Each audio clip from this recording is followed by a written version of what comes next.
All right, so on the back here, we've got some more bits these are really just kind of parts of a line and some terms we use for each of those. So a segment is a part of a line that consists of two endpoints and all of the points in between.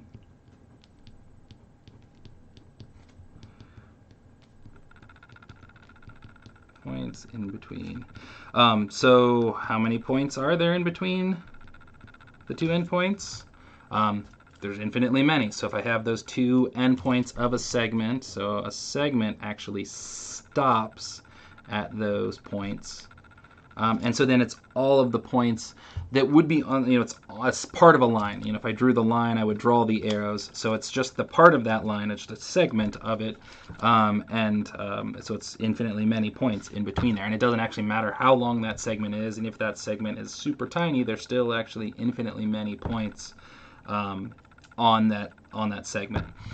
So the way we name a segment is by its two endpoints, just like a line. So this will be segment AB, but we need to indicate that it's a segment and not a line. And so we do that just with this. I leave the arrows off, right? And so that is segment AB. You don't have to put dots at the end. If you did, that'd be fine. It would be understood what you meant, but it's not necessary. You just draw the little line over top of that. We could also call it BA, right? So this would be perfectly fine as well. We tend to probably go alphabetical more often than not, but it doesn't really matter. All right, so that's a segment. Array is kind of part of it. All right, it's still part of a line, but you go from one endpoint. So from one endpoint, and all of the points on the line in one direction, and all of the points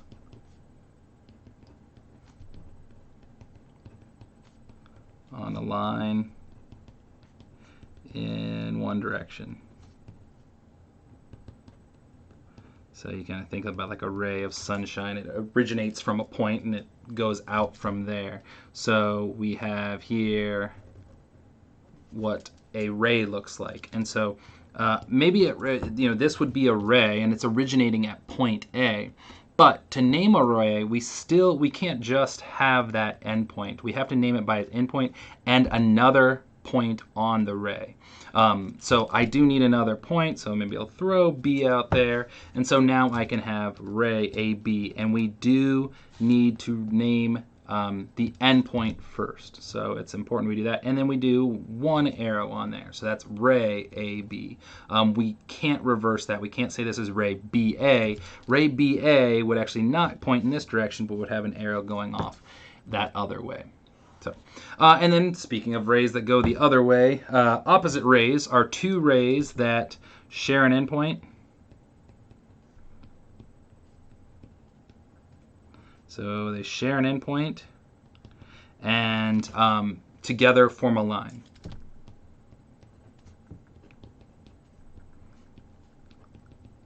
So if I start with a point here, I guess I'll call this A. Again, since I kind of been doing that, if I have a ray going in this direction, the opposite ray would go in that direction, so ultimately would form a line. So I might say A, B, and then throw a C over here. So name both rays, that in this case that are opposite rays. We could say ray A, B. Right, and I have to start from the endpoint of that ray, ray AB, and ray, ray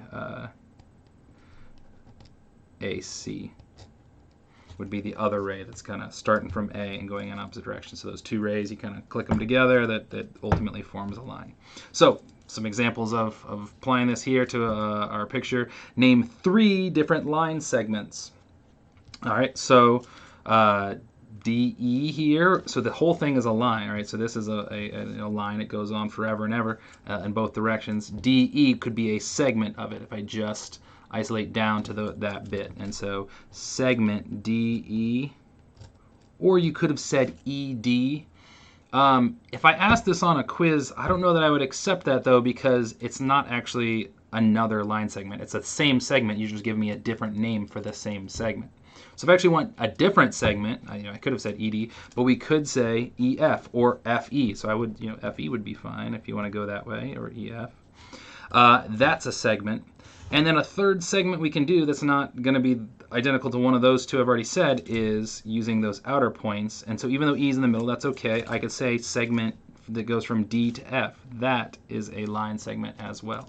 So I could say DF or FD. All right, so how about name the 4 rays? So with the points we've got here, what are the 4 rays that we can create? All right, well, we kind of, I don't know, we could go based on the model we just had. We know we can do EF and ED, right? So E, kind of make that the endpoint of my ray. And so I can go EF and draw this with a little one directional arrow. And ED. But it might be a little trickier to see the other rays. We can actually use D as an endpoint. And I could use and say that's going to be in my, I can't go this way because I don't have a point labeling this way, but I could actually use either of the other 2 points. I could say DE, and that ray would go on, or DF. Those are both the same. I can't say that they wouldn't be unique if I label both of those, but I could call this ray either DE or DF. So I'll call this one DE, ray DE, that endpoint. And so then maybe see the other one. If I use F as my endpoint, I could say FE or FD. So I'll go FD for the fun of it. But you could have also called that one FE. All right, and then which rays are opposite? So that would be the one we started with, EF and ED. Those rays are opposite. DE is not opposite of DF because they actually have to share that endpoint. So the ones that share the endpoint, so EF and ED would be our opposite rays.